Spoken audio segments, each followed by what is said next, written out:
রিজিক নিয়ে চিন্তা করবেন না। আপনার কাছে যে রিজিক আছে এটা আপনার কাছে আসবেই ইনশাআল্লাহ। হয়তো সময় লাগছে কিন্তু আপনার কাছে আসবে ইনশাআল্লাহ তাআলা। আপনি হালালের উপর থাকবেন, ন্যায়ের উপর থাকবেন।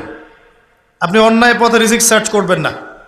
আপনার তাকদিরে যে রিজিক আছে আপনার কাছে আসবে ইনশাআল্লাহ। এবার আসেন, আল্লাহ পাক এরপরে সৃষ্টি করেছেন মহাবিশ্ব। এই পুরো মহাবিশ্ব তাকদির লিখার পরে মহাবিশ্ব কয় দিনে? ফি সিত্তাতি আইয়াম, 6 দিনে। মাত্র 6 দিনে আল্লাহ পাক পুরো মহাবিশ্ব সৃষ্টি করেছেন।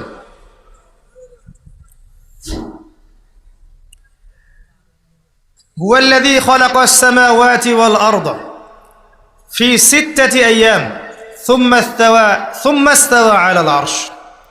সূরা হাদীদের মধ্যে একটা আছে, তিনি সেই আল্লাহ যিনি এই মহাবিশ্ব সৃষ্টি করেছেন 6 দিনে, এরপরে আরশের উপর সমাসীন হয়েছেন। আল্লাহ পাক এর একদিন আমাদের একদিনের মতো নয়, বরং কিয়ামতের মাঠে যেদিন আমরা দাঁড়িয়ে থাকব এই দিনটা হবে আল্লাহর হিসেবে 50,000 বছরের সমান। মানুষ অস্থির হয়ে থাকবে, বিচার শুরু হচ্ছে না কেন। অপেক্ষা করা কাজটা খুব যন্ত্রণাদায়ক, তাই না? কারো জন্য অপেক্ষা করা, অপেক্ষা করে আছেন, 1 ঘন্টা পর আসবে, এলো না, আপনি অস্থির হবেন। 2 ঘন্টা পর এলো না, 10 ঘন্টা পর এলো না, আপনি অস্থির হবেন, পায়চারি করবেন, বই পড়বেন, নাস্তা খাবেন, হাঁটাহাঁটি করবেন, আপনি ব্যাকুল হয়ে যাবেন। অপেক্ষা করা একটা ডিফিকাল্ট কাজ। কিয়ামতের মাঠে মানুষ 50,000 বছর অপেক্ষা করবে, বিচার শুরু হচ্ছে না কি জন্যে। সবাই গিয়ে ধন্না দিবে, প্রথমে আদম আলাইহিস সালাম, তারপরে নূহ আলাইহিস সালাম, ইব্রাহিম, মূসা, ঈসা আলাইহিমুস সালাম। আল্লাহর কাছে একটু সুপারিশ করেন, বিচার যেন শুরু হয় অ্যাটলিস্ট।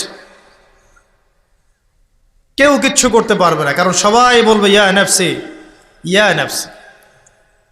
দূর থেকে একজনের আওয়াজ আসবে, যিনি ইয়া নাফসি বলছেন না, যিনি বলছেন ইয়া উম্মতি ইয়া উম্মতি। সবাই তার কাছে যাবে এবং তিনি আমাদের নবী মুহাম্মদুর রাসূলুল্লাহ সাল্লাল্লাহু আলাইহি ওয়াসাল্লাম সিজদায় পড়ে যাবেন এবং তার উম্মার জন্যে সুপারিশ করবেন। উম্মার কবিরা গুনাহগার ব্যক্তিদেরকে সুপারিশ করে তিনি জান্নাতে নিয়ে যাবেন ইনশাআল্লাহ।